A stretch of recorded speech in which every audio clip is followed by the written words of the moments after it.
اقبال سے کہا کسی نے کہ یار میں بڑی تقریریں سنتا ہوں، فلانے کی بھی فلانے کی بھی فلانے کی بھی، سمجھ نہیں آتی. تو اقبال کہنے لگے جا کسی درد دل والے کے پاس جا کے بیٹھ، اور اس کے پاس جا کے بیٹھ جو تیرے سامنے لفظوں کا ہیر پھیر نہ کرے بلکہ اپنے اندر کا درد نکال کے تیرے آگے رکھے، جملوں کی کمی بیشی نہ کرے، الفاظ کا اتار چڑھاؤ نہ کرے، نعرے لگانے کے لیے اور نوٹوں کی جو ہے وہ واٹ کے لیے بات نہ کرے، بلکہ وہ ہم تو جائز ناجائز بھی نہیں دیکھتے، چلتا رہتا ہے سارا کچھ ہی.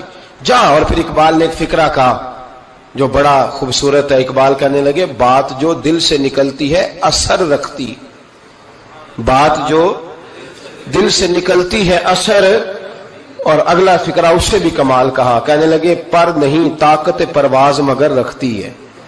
اس کے پر نہیں ہوتے، وہ اڑتی نہیں، پر کوئی نہیں ہوتے، لیکن اللہ تعالیٰ اسے سارے زمانے میں عام کر دیتا ہے، وہ پرواز کرنے لگ جاتی ہے. پورے زمانے میں وہ ان لوگوں کے خیالات پھیل جاتے ہیں، ان کے نظریات پھیل جاتے ہیں.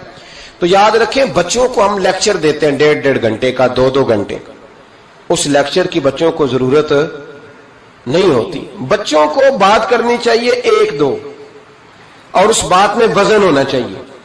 اور آپ سب سے پہلے وہ جو آپ کہہ رہے ہو اس کا سب سے پہلے آپ نمونہ ہو. وہ چیز بچہ آپ کے کردار میں، آپ کی طبیعت میں وہ دیکھ چکا ہو. قرآن مجید سورہ لقمان کی آیت نمبر 17 ہے. حضرت لقمان اپنے بیٹے کو نصیحت کر رہے ہیں. باپ بیٹے کو نصیحت کر رہا تھا، باپ اپنے بیٹے کو سمجھا رہا تھا. میرے رب کریم کو باپ بیٹے کا سٹائل اتنا پسند آیا کہ اسے قرآن پاک میں بیان فرما دیا.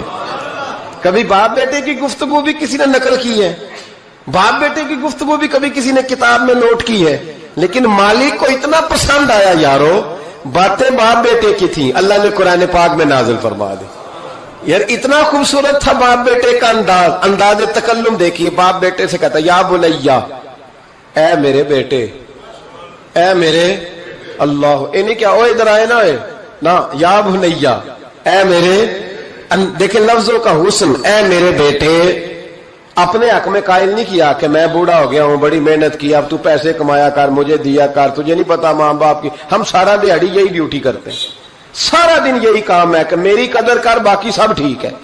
حضرت سیدنا لقمان اپنے بیٹے کو کیا کہتے یا بنیا اقم الصلاۃ، اے میرے بیٹے نماز قائم کر، نماز قائم کر، نماز قائم کر. نماز قائم کرنے کا معنی یہ کہ ظاہری آداب کے ساتھ بھی پڑھ، باطنی آداب کے ساتھ بھی پڑھ.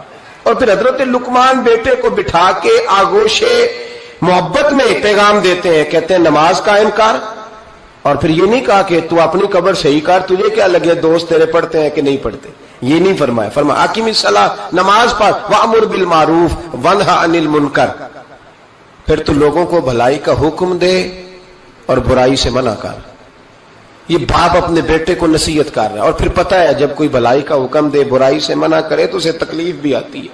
اور اپنے بیٹے کو کہنے لگے وَاصْبِرْ عَلَىٰ مَا أَصَابَكَ، اور اس رستے میں جب تیرے اوپر کوئی مصیبت آئے تو نے صبر بھی کرنا ہے. نیکی کا حکم دینے اور برائی سے منع کرنے کے رستے میں جب کوئی مصیبت آئے تو بیٹے تو نے اس پر. اور اب باپ اپنے بیٹے کو نصیحت کرتے ہیں، کہنے لگے بیٹے یہ تو ایسے ہی نہ سمجھا کہ نماز پڑھنا کوئی عام کام ہے، ایسے ہی نہ سمجھنا کہ لوگوں کو بھلائی کا حکم دینا کوئی عام کام ہے. یہ عام کام نہیں، اِنَّ ذَلِكَ مِنْ عَزْمِ الْأُمُورِ. فرمایا یہ بڑے حوصلے والے کام ہے، یہ بڑے حوصلے والے، بڑے ہمت والے کام ہے جو میں تمہیں بتا رہا ہوں. باپ اپنے بیٹے کو یہ نصیحت کر رہا ہے. ملا جامی نے اس کو لکھا ہے، مولانا عبد الرحمان جامی کہتے ہیں سیدہ فاطمہ الزہرا کے پاس امام حسن اور حسین جب بھی جاتے تھے نا، بی بی صاحبہ یہ آیت پڑھ کے سناتی تھی. یہ آیت بی بی صاحبہ سناتی تھی کہ بیٹے نماز قائم رکھنی ہے، بھلائی کا حکم دینا ہے، برائی سے روکنا ہے، اور اس رستے میں جو مصیبت آئے گی اس پہ. اور ان ذالک من عزم الامور، بیٹے یہ معمولی کام نہیں، یہ بڑے عزم والے کام، یہ بڑے حوصلے والے. ماں جب ان لفظوں میں تربیت کرے، ماں جب کہے، دیکھا نا میرے بھائی، ماں جب سچ کا درس دیتی ہے تو بچہ سچ ہی بولتا ہے. اور اگر اماں کہے کہ بیٹے میں بات کرنے لگی ہوں تیری دادی کو نہ پتا چلے، یہ پھپھی کے سامنے نہیں کرنی، بلکہ کئی دفعہ اماں کہے ابا آئے نا رات کو تو اس کو نہیں بتانا، اور پھر اماں ٹھیک 15 منٹ کے بعد کہ بیٹا ہمیشہ سچ ہی بولنا، تو سچ بولے گا؟ کیوں بولے؟ کیونکہ اس لیے کہ اماں نے اسے پہلے بتا دیا ہے کہ سچ یہ بات کرنی نہیں کسی سے، میں کر رہی ہوں پر تو نے کسی سے نہیں کرنی. تو آپ نے 3 لیکچر تو اس کو جھوٹ کے دے دیے. اب اگر آپ اسے کہیں سچ بول تو وہ بولے گا؟ آپ نے خود کہا کہ بیٹے یہ ٹیلی فون اٹھا، اس بندے کے پیسے دینے، اس فون سن، اس کو کہنا کہ میرے ابا جی فون گھر میں بھول گئے. پھر دروازے پہ دستک ہوئی، آپ اندر بیٹھے تھے، بچے سے کہا کہ جا کے باہر کہہ دو کہ ابا جی گھر میں موجود ہے. پھر آپ نے ٹھیک ہے 1 گھنٹے کے بعد اس کو سچ کا لیکچر دینا شروع کر دیا. بولے گا سچ؟ وہ بھی پھر جائے گا نا جب اپنے دوست کے گھر، تو ٹیلی فون ابا جی کا آئے گا تو دوست کو دے کے کہے گا ابا جی سے کہے کہ وہ ٹیلی فون میرے پاس بھول گیا، کیونکہ یہ آپ نے پٹی پڑھائی ہوئی ہے. یاد رکھیں، گھر کے اندر جب تک آپ کا کردار، آپ کا اخلاص، آپ کا درد، حضرت غوث پاک جیلانی پیر بعد میں بنے، عالم بعد میں، اگرچہ پیدائشی ولی تھے، لیکن غوث اعظم کہتے ہیں میں نے سبق استاد کے پاس بعد میں پڑھا. میں نے حضرت ابو سعید مخزومی کے ہاتھ پر بیعت بعد میں ہوا، خلافت بعد میں ملی، سارا کچھ بعد میں ہوا. پہلے دن جب گھر سے نکلا، ابا جی میرے وصال کر گئے تھے، کہتے ہیں میری ماں نے، سید زادی نے مجھے گود میں لیا اور میرا ماتھا چوم کے کہنے لگی عبد القادر ایک وعدہ میرے ساتھ کر، زندگی میں تیری زبان سے جھوٹ نہیں نکلنا چاہیے، تیری زبان سے جھوٹ ہے. اور غوث پاک فرماتے ہیں جب میری ماں میرے ساتھ یہ بات کر رہی تھی تو میری ماں رو رہی تھی، رو رہی تھی. کبھی رو کے بھی کسی نے نصیحت کی ہے بچوں کو؟ حضرت غوث اعظم رضی اللہ تعالیٰ عنہ فرماتے ہیں مجھ پر میری ماں کی بات طاری ہو گئی، طاری ہو گئی میری ماں کی بات. وہ میری ماں نے آنسوؤں کے اندر لپیٹ کر جو مجھے تحفہ دیا تھا نا سچ کا، وہ میرے ذہن پر، دل پر، روح پر چھا گیا. اور ڈاکو جب لوٹنے آئے تو 100 دینار کپڑوں میں سلا ہوا تھا.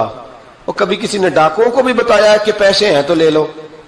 یہاں تو شریعت بھی بڑی ساری گنجائش دیتی ہے کہ بچاؤ اپنا مال، لیکن غوث اعظم رضی اللہ تعالیٰ عنہ فرماتے ہیں ماں نے مجھے آنسوؤں میں لپیٹ کر دیا تھا، لپیٹ کر کے سچ بولنا ہے. تو مائیں عظیم ہو تو پھر بیٹے بھی عظیم ہی ہوتے ہیں، ماں عظیم ہو تو بیٹا بھی پھر عظیم ہی ہوتا ہے. لپیٹ کر سچ کا تحفہ دیا تھا. تو سیدنا غوث پاک فرماتے ہیں جب انہوں نے آ کے کہا نا کہ تیرے پاس کیا ہے، تو میں نے کہا 100 دینار ہے. اس نے جیبیں بھی کھولی، ہاتھ بھی کھولے، جوتے بھی اتارے، پگڑی بھی کھلوائی، کوئی شے نہ نکلی. تو کہتے ہیں وہ سردار کے پاس لے گیا، کہنے لگا سردار یہ عجیب بچہ ہے، کہتا ہے 100 دینار ہے، سارا ڈھونڈ لیا ملے نہیں، تو یہ جھوٹ بول رہا ہے. تو کہتے ہیں جب اس نے کہا نا جھوٹ بول رہا ہے، تو حضرت غوث اعظم کہتے ہیں مجھے جلال آیا، غصہ. میں نے کہا خبردار یہ بات نہ میرے ساتھ آج کے بعد کرنا، میں جھوٹ نہیں بولتا، یہ میرے قریب نہیں آ سکتا، خبردار. یہاں بچوں کو غصہ تب آتا ہے جب مرضی کا برگر نہ ملے. غوث اعظم کو غصہ کب آیا؟ خبردار سارا کچھ کر، آج کے بعد یہ لفظ نہ کہنا میں جھوٹ بولتا ہوں. عبد القادر جھوٹ نہیں بول سکتا، ہو ہی نہیں سکتا. اس نے کہا پھر بتا پیسے کدھر ہیں؟ تو حضرت غوث اعظم نے بٹن کھولے اور الٹ کر کے کرتا کہنے لگے میری ماں نے سیے تھے. 12 سال کے غوث پاک، ایک روایت ہے 14 سال. یہ ہم لوگ اس کو کہانی سمجھتے ہیں، کہانی نہیں بھائی، یہ واقعہ اگر تیرے میرے سامنے ہو تو اللہ کی عزت کی قسم کھاتا ہوں میں اور آپ بھی توبہ کر دیں، کیونکہ وہ واقعہ نہیں ہو رہا تھا، وہ کیفیات تھی، وہ طاری تھا سارا کچھ اس وقت. غوث اعظم رضی اللہ تعالیٰ عنہ کا یہ پیسے 14 سال یا 12 سال عمر مبارک ہے. ڈاکو اس کا سردار کہتا ہے مجھے 22 سال ڈاکے مارتے ہو گئے تھے، اور 14 سال کا بچہ عشق لگا سی کھیڈا کھیڈ دی. 14 سال کا بچہ غوث اعظم نے پلٹ کے دکھا یہ پیسے. تو ڈاکو کا سردار کہتا ہے کہ پتہ نہیں مجھے کیا ہوا کہ بچے کے جذبات کس طرح کے ہیں، افکار کس طرح کے ہیں، خیالات کس طرح. کہتا کہ کہاں جا رہے ہو؟ کہا میں علم سیکھنے بغداد جا رہا ہوں. تو کہا بیٹا دنیا پیسے چھپاتی ہے، تو نے بتایا کیوں؟ تو حضرت غوث اعظم نے پیسے اتار کے پھینکے، کہنے لگے پیسے تو رکھ، میں اس لیے بتا رہا ہوں کہ ماں سے وعدہ کر کے آیا ہوں کہ سچ بولوں گا، لے پیسے تجھے دے رہا ہوں.